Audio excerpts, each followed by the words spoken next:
Another beautiful day in the stock market. And what a wonderful day to be joined by Ethan again from the New York Stock Exchange ETF team to talk about everything going on in the world of ETFs, the market. There's a lot going on right now. Plus, we're in the middle of earnings season. You've got NVIDIA next week, and you've got all-time highs that seem to continue to come, but a little bit of shakiness, maybe just in the last couple of days.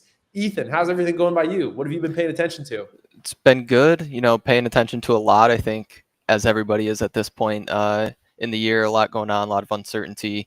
People kind of sitting by waiting for comments that are going to be coming from the Fed here shortly. So a lot of anticipation, excitement, nervousness, kind of all the adjectives that go along with no one really knowing what's going on. Well, let's actually talk about that for just 1 second, because you mentioned the Fed. I was looking at the probabilities. I saw earlier today a 83% probability from FedWatch of a 25-point basis cut. I was looking at some of the betting markets as well, and they had it over 70%. And so I'm curious if you think that this is going to actually happen, because there's obviously still a percentage that it couldn't with some of those items. And then I'm curious how you think that would affect the market and maybe some of these large indexes and ETFs as a whole. Yeah, so I think when you look at last week especially, and even today, I think you saw kind of what was kind of priced in, anticipating a cut, kind of take a pause a little bit when you have things like inflation and job numbers come out. And while I'd say that it was 80%, and that might still be where markets are pricing it when it comes to different things like betting markets and things like that, I think the street is probably a little less optimistic than that, you can call it. We'll see. I mean, obviously, if anyone knew what was going to happen, there would be a whole lot of people put out of jobs. But I think it's going to be interesting. No one really knows. I think there's been this drum up of expectation of it happening and it being a great thing. And then with the numbers that come out last week and kind of the tempering of expectations, I think just goes to show that we don't really know if it's coming. If it does, kind of what the impact of that's going to be. So kind of a non-answer for you, but You're good. unfortunately the best I got. Well, Yeah. we might not know that, but I have something else that we do know. But Evan, you want to jump in first? Yeah, I wanna go through some of the ETF world. There's been a lot of new stuff going on, and I think that we've had this a couple times, and I'm just kind of curious. Before we jump into it, there's been a lot of new launches. We've been talking with leverage shares launching these new accelerated cap ETFs. There's all these other ones I'm trying to hear on. For a while, it felt like we were in a phase of, okay, we know these 2X ones work, we know these income one work. Okay, great, and let's build out on all the other stocks. And now, within the last couple weeks, I've started to feel like the conversations are shifting towards how can we start to switch up the strategy again. There was a lot of other news, including Vanguard getting into the active ETF space, which is very interesting. There's a lot of really big stuff and other posts going on, but I wanted to get your thoughts though on just in the ETF world, what's new, anything that's excited you over the last couple weeks. What have you noticed from your position? Yeah, for sure. So I know last time we chatted a little bit about single stock stuff and what's going on there and kind of the race to be first to market with all this stuff that's coming out. For example, we saw CRCA, which is a Circle levered single stock. You're going to see others that keep coming based on a lot of the IPOs that are coming out. Obviously, you have Bullish that IPO'd literally last week. Circle, you see Gemini file, Grayscale file. So you're going to continue to see a lot there. And I reference, obviously, kind of the big name crypto ones that a lot of people are going to be familiar with. So you're going to still see a lot there. I think the best way to think about kind of the trends we've seen in the industry is, right, it falls into like three phases. There was phase one of ETFs, which was all the index stuff. Right, I have my benchmark. It was basically taking the index funds and turning them into a tradable vehicle. Then there's kind of phase two, which was bringing active management to ETFs. So when I say active management, kind of traditional active management, you have a portfolio manager, they're picking stocks, right? They're trading based off of their research, different things like that, but still pretty broad based. And then there's kind of phase three, where we're in now, where it's not to say you're still not seeing things from phase 1 and phase 2 and the index stuff, which is about 20% of what's coming to market year to date. And then obviously kind of broad-based traditional active management coming to ETFs. But phase 3 is a lot of those single stocks, those levered stocks, those options overlay strategies, the buffer strategies, kind of getting more creative in the ETF wrapper. And to Evan, to your point, I think we're going to either be entering a new phase in phase 4 where pretty much everything's been wrapped in a single stock and levered up, levered down, got an options overlay thrown over it. Don't get me wrong, there's still plenty of ideas in that space that we're going to keep seeing come to market there. But I think people are going to keep getting creative on the product ideation front. So we'll see kind of what ends up coming of it. But Evan, you're totally right. I had a question, and I was wondering if we could see it go this far because we're already seeing ETFs where it's essentially a wrapper for trading, right, as a vehicle. And you have these firms that are running option strategies and other items like that. And you already kind of have within some ETFs that are even more active than that, right? You have the Ives ETF and Tom Lee's. I'm curious if you think we're going to kind of continue to go in this direction where there's going to be essentially these ETFs that it's like, I mean, you're basically investing in a hedge fund, right? Like the investment comes in and it's like, all right, our goal is to make, to beat SP 500, and we're just going to do it by active trading options. It's just all types of stuff going on inside of an ETF wrapper. I was just wondering if it could kind of, that's where my mind was like, I wonder if it just continues to go in that direction. I think it does. What exactly that looks like, I don't know for sure. I think there's kind of two different trains of thought, right? There's the Vanguard actively managed. Vanguard's a big recognized, quote unquote, trustworthy brand, right? I'm a big Vanguard fan. And I think when you look at like that style of management, very kind of traditional active management, but then there's a lot out there that's really unique. And kind of their goal is to have a really differentiated strategy and to drive growth from that. So there's definitely something to be said about things like Tom Lee, things like Dan Ives, and approaching it from that direction of I've got a big following, a lot of people who respect me and my thoughts on the industry and what we're seeing. And, I think I can bring value to those people. I'm going to wrap it in an ETF, my ideas.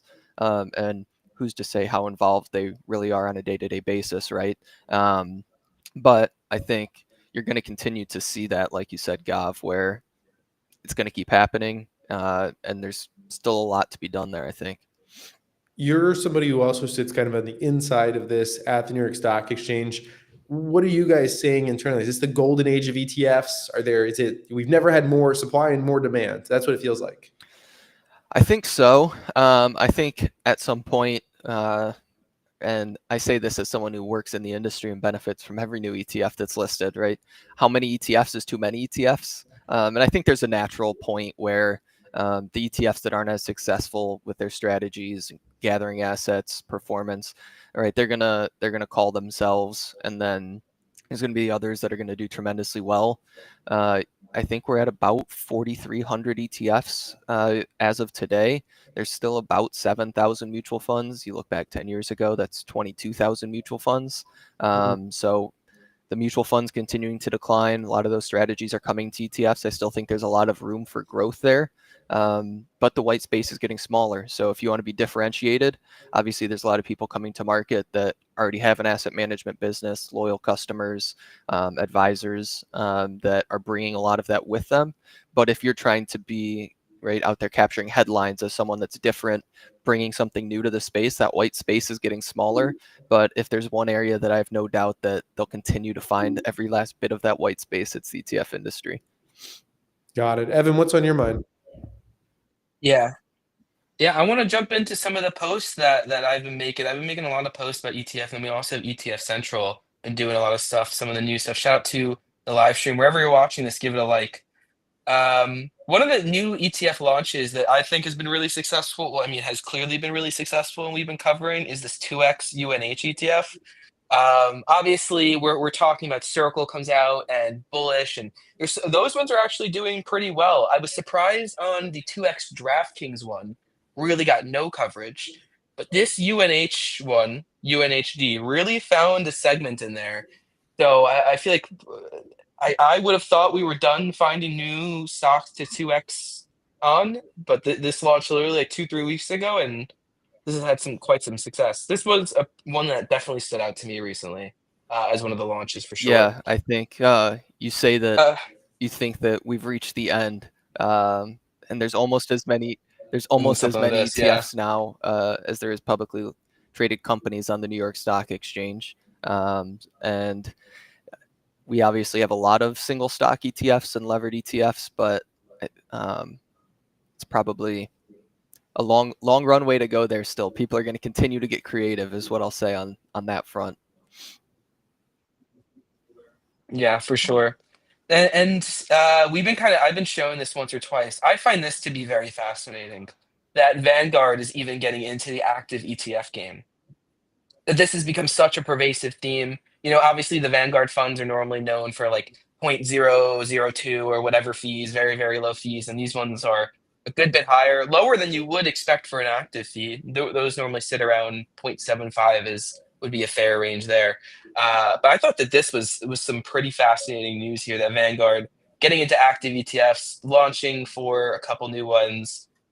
Vanguard Wellington Dividend Growth, Wellington U.S. Growth Active, and U.S. Value Yeah, it's Active. certainly interesting. Vanguard now around 100. Go ahead. They're definitely. I was gonna say they're gonna be the last to move. Yeah, And anything, yeah. I think they've got Sorry. about 100 ETFs now. I think 13 currently are active, 13 or 14. But this kind of is demonstrating their commitment to that area. A lot of the active ETFs, for those interested, you can use the screener on ETF Central and filter by Vanguard and then active. There's about 13 or 14 of them today, but not the big names that people are familiar with. Obviously, Vanguard's got a lot of huge products that people know by name. Why are these ones being presented as this It's though? Like in the article, it was kind of it's a talking good like it was the first ones. it's a good Is it the higher, just question. higher fees? The active stuff they have out there today, a lot of it's in the fixed income space. Active fixed income has been an area in ETFs that continues to grow pretty rapidly. And then I don't know if they're necessarily, there's kind of two different types of active. There's a kind of rules-based active, which is something like a single stock. I'm looking at it now, Evan, because you're not signed in. There's 13 of them. The largest one's 5.5 billion VUSD. I'm trying Um, out Comet. but I think there's kind of two different types of active management. There's the rules-based active management, which is something like an options overlay strategy where there's really no, subjective portfolio construction going into that. It's got the portfolio of whatever that underlying basket is, and the active piece is just the options overlay part that is happening on a regular basis, right? Very regimented, very outlined. And then there's the kind of true active, we'll call it, quote unquote, around that, where on a daily basis, PMs, research teams are making decisions on what's included and not included in the portfolio, adjusting those positions, which is a little bit different than rules-based active. So if I had to guess, why you're seeing these highlighted from Vanguard specifically is kind of, the distinction between those two things. Value factor, quality factor. Yeah, these aren't. Vanguard doesn't come in with the we'll call it the hot sauce that people come in and want to hear. But that's fair enough. That's not Vanguard. But I appreciate that explanation there. And yeah, I'm testing out a new browser, so I haven't signed into everything yet. Let's get back over to this. I appreciate the insights there. There was another one, this post, which kind of around Vanguard too, and this will be the last one, that they have 67 ETFs on their website that have been listed for more than 10 years, so that we could do like the 10-year average annual return. S&P 500 is here, and when you're looking at what's outperforming it, again, there's a little bit of a theme here. It's large cap growth in general. So that, I mean, the past does not equal the future, but this was one thing that I saw pretty recently. That stood out. This is average annual return over the last 10 Yeah, years. and part of me, when you look at that, obviously, right, I don't know that anyone would be shocked to look at the last 10 years and see the sectors that are driving a lot of that growth, right? Obviously, when you talk about things like the S&P 500, the Mag 7's driving a huge proportion of that growth over the last decade. And I think there's still some innovation even in that space. When you look at something like the Qs, for example, right? It's supposedly technology index, but then something like Pepsi's included in there. Does anyone think Pepsi's a technology company? Not Yeah. necessarily. Nothing against Pepsi. So I think there's even innovation that we're going to see happen in spaces like that too. That historically it's kind of been like accepted that the Qs is the tech benchmark, and there's maybe some room to change that and drive growth there. So I think you're going to see people explore that space as well and see if these numbers that you see here, where you're seeing an average return of 21% over the last 10 years, if maybe that can be driven just a little bit higher. But it's super fascinating, obviously. Do you a fan of any? You own any of these ETFs? When you look in your portfolio, or do we got any in here? Are you in mutual funds? Go ahead, Yeah, Dustin. You're so on mute. I do have some of these. I'll be honest, I use more of the BlackRock names. So, ultimately, Gotcha. sorry, That's what? fair. Yeah, No, I the said Dustin. That's iShares are fair. just Sorry. the larger holdings for me, but Mhm. VOO is a classic, and then VUG. Those are the two. Oh, well, yeah. I mean, my largest holdings basically VTI, right? It's just the exact same thing, but in the iShares version of it. Does this make you question yourself, or is 13% for maybe the lower risk, getting up Yeah. to 15, So when I 16, talk maybe not worth it? This is when I compounded talk each about year largest holdings, I'm for a talking about like decade. retirement fund. And so for me, I'm okay. I just have such a long time horizon. Like I can sit for, another 30 years and just compound that I'm okay taking, I think, a little bit more diversification on those largest areas. And then, if I'm going to be more aggressive, I'm typically going to do that portion with the individual stocks or maybe with even a double leverage, ETF or something along those lines. So that's kind of the trade off for me. I don't play so much in the middle ground. And maybe that's an issue for me, but it's kind of like it's like my fantasy football strategy: stars and studs, stars and duds. I don't really just take a bunch of guys in the middle. Now you can and be successful, but it's not really my strategy. Fantasy football mention. Nice. Sorry, you see me Uh, scroll around a little bit. We're getting back to the season. Ethan, if you Don't know were enough about football right Ethan, now. you All I follow any know is my fantasy? Jets. I'm a big fantasy player, yeah. Perfect. Okay, let's do comparison. So ETF comparison. Who is Jamar Chase? Oh gosh. I mean, when you say Jamar Chase, I mean, thought in my head is like 1-1, 1-2, 1-3 at worst, right? Like you Yeah. say three things you have to have in your portfolio. I think you're putting something S&P 500 in there. You're putting Mhm. something Qs adjacent if it's not the Qs themselves. Something Qs adjacent in there. And personally, for me, I'm putting something in there that covers the small mid cap space, just because if the growth comes back there, I don't want to totally miss it. But if you're saying one ETF to be Jamar Chase, it's probably the Qs today. Mm. As much as that pains me to say, Q's would be your 1-1 pick. it'd be up there. Qs, something tech related. I mean, it's Okay. tough to All right. look at what tech's done and Har- pick anything else. Harder question. Which ETF is Ashton Genty? Oh boy. I think when I mean, Ashton Genty, a lot of upside, a lot of hype. Like, is he a Hall of Fame? Like people think today, like if his career plays out the way they expect, like Hall of Fame trajectory. So like you're talking about like infancy, but potential to be great. Oh boy. I mean, I go to crypto, honestly. Mm. I think maybe we don't have it yet, but whatever the first spot XRP ETF is, Oh, XRP, when they talk about building a lot of these systems, it's going to be on the Ripple platform. I think there's a lot of upside there. Whoever's first to market there is probably going to be the big winner until someone like BlackRock launches theirs, and right. then they'll come along just like they did to Grayscale. But I go to the crypto space. There's a lot of room for home runs there. There might be some potential for a lot of short careers there too. Who knows? Someone should build this. Comparison tool. ETFs throughout the season, week by week. They can go head to head. Evan, I feel like you were going to say Q-top. No, I Wow, did thought you you were hear going me to say say something? Q-top though for Ash and Genty. I Yeah. was gonna say Q-top. That was what I was gonna say, actually. Fair enough.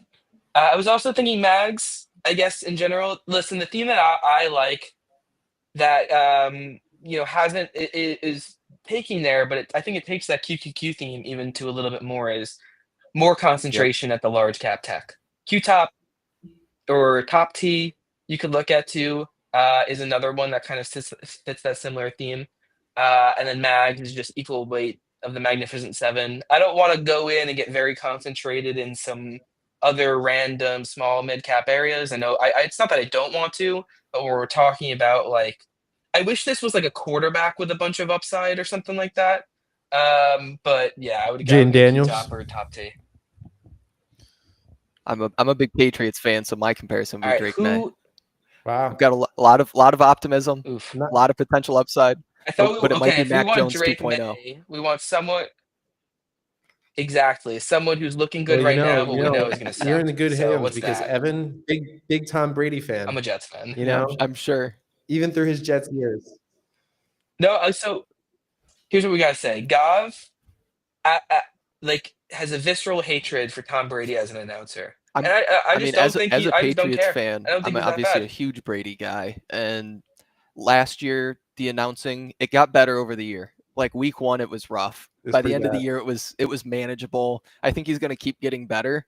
I'd love to see him and Greg Olson in the booth together though. I think it's a shame you have to have one or the other. Like that'd be hilarious to have both of them in the same game together. Yeah, Evan's a Brady defender. I'm a Brady hater. Listen, I defend the Brady against the slander. That's how it goes. It happens. I know we're coming towards the end. I want to make sure we covered this. I always like to look at some of the new ETFs that launched, and I'm going to pull it up in a second. Ronnie posted an awesome thing to his LinkedIn. But these are some of the new ETFs that launched this week. This is what I was talking about, the 2x capped accelerated monthly. I feel like this is kind of like a new. We're getting to the secondary themes. They're using options to go in and do some strategies here. Um, Leverage shares, trader, a couple others there. Let me pull up Ronnie's as well. But there was a lot of new ETFs coming into the world. Yeah, while you Let pull me pull that up up, Ronnie's. I'll talk for a minute. I know I commented a few weeks back when we chatted about the velocity of ETF issuance has just been astronomical. Yeah. And to your point, Evan, pointing out like last week or the last couple of weeks, like how many ETFs there are, new ones, and you have to like dig to find the one you're looking for, and it was like 10 days ago. It's crazy. We were at no, I know I referenced the number 493 through the first half of the year a couple weeks ago. We're well on pace now, just a couple weeks later, for well over 1,000 ETFs. So I can almost guarantee we'll have 1,000 new ones by the end of this year. About 20% of all ETFs in existence will have been created this year. Approximately, yeah. This is like money printing in 2020. It's insane. Yeah, it'll be approximately 20%. It's a good way to think about it. Obviously, there's a lot of ETFs in there that we're going to see close too. I think year to date, there's about 120 that have closed. Wow. My number might be a little bit off there, but it's in that ballpark. It's north of 100, south of 150. So you're seeing some of the unsuccessful ones eventually close, but that normally takes 2, 3, 4 years before they decide to call it quits. So definitely interesting to see, though. I mean, the closures are not offsetting the pace of issuance, that's for sure. No, definitely not. And I know that people are just going to continue to pump them out. I don't think you're going to have any shortage of the leverage ones. Just any time that a name gets popular, there's going to probably be anywhere from 2 to 5 leverage Yep. ones. I think the classics are going to be Rex, Granite, Leverage, Direction. Yeah. Direction. Yeah. So those 4. What do you call it? Sorry. Defiance. Defiance. Yield Max. Yeah. Yield Max. So you've Yeah. got But basically you've got a handful. That's their 7 bread and butter. players really who are just going to jump on each one of these and create a double leverage.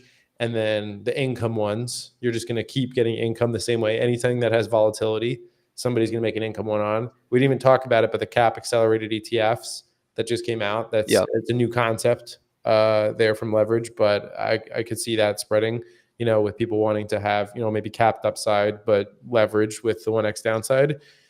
And then I don't know what else is like, I guess, a classic. I mean, people are going to continue. Yeah, sorry.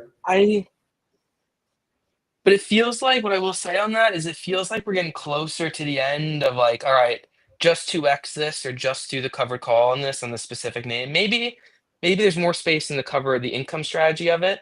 And now we're getting to this new different thing. Like I sense that we're gonna get some interesting new ETFs that I'm gonna be like, what does Yeah. this even mean over the next Yeah, couple one of that weeks did and that for me months? recently was CAIE, which is the Calamos auto callable. And someone who's been in the industry for a number of years, I saw that and I had to go make sure that I knew what an auto callable was, because it's just one of those things you see get wrapped in an ETF and you're like, I've heard that word, no idea what it is. Go do some research, and it's a really fascinating strategy. But I 100 think billion you're gonna AUM already. yeah, and you're gonna see a lot more things like that where it's like you have to pause and like go do some research because it's so out there that you don't even know what it is. But when you do your research, it seems like a good product if you can make it palatable to investors. Yeah. I mean, I just pulled that up and then I pulled up the Perplexity Assistant. I was like, what is this? Yeah, I can't tell you that I'm familiar with the term auto callable beforehand either. So this is interesting. Yeah, it's pretty fascinating if you look into it. I won't bore everybody by reading about the dynamics of auto callables, but it's pretty fascinating. Clearly getting some traction. All right, we did hit the top of the hour here. That is going to do it for this one. This was fun. And clearly a lot of people, I think, having interest in this. We had about 7,000 people here in less than 30 minutes. So shout out. The people are interested in the ETF content. We love to see it. Look at that. The ETF tracker, 316 views, Evan. Very cool. Very cool. Right? Third Not place, bad. not bad. All right, Ethan, anything else that you'd want to share on this one? Any final thoughts? No, I think we're all good, but thanks for having me. Appreciate you guys having me back on. Perfect. Evan, anything else from you? Yeah, I just want to say I appreciate Ethan. If you guys, we were using ETF Central a little bit during this. They are an awesome website, a lot of really great information. If you want more knowledge on the ETF space, go in, use that website. Shout out to ETF Tracker as well. It's an account that I am running and going through some of the posts. It's helping me keep up with the general ETF world. So go check that out. But I really appreciate Ethan. Shout out to the New York Stock Exchange. Honestly, greatest place in the Awesome. world. Never see anything like it again. Have a great one. Thanks. I appreciate you. Dov, what do you want Leaving to the leave people the with people with? this. We've got a big week ahead of us. There's a lot of content to come. If you are a huge week, Huge week. if you enjoyed this, Stocks on Spaces kicking up about 2 minutes ago here. So roll over to that. It's on Spaces at Stocks on Spaces on X, streaming there. So go ahead and check it out. And then later tonight, we have our stock picks for the week. As always, 5 p.m. Eastern, hosted on Wolf_Financial. And that's just to get the week started. Tomorrow, a lot more. Our Tesla show, that's going to be a fun one. We have another live stream that's coming up with John Tinsman. So a lot of content to come this week. That's what I'd like to leave the people with. If you want the full schedule, go to @Wolf_Financial and simply look at our pinned tweet. That's going to do it for this one. Thank you, everyone, for tuning in.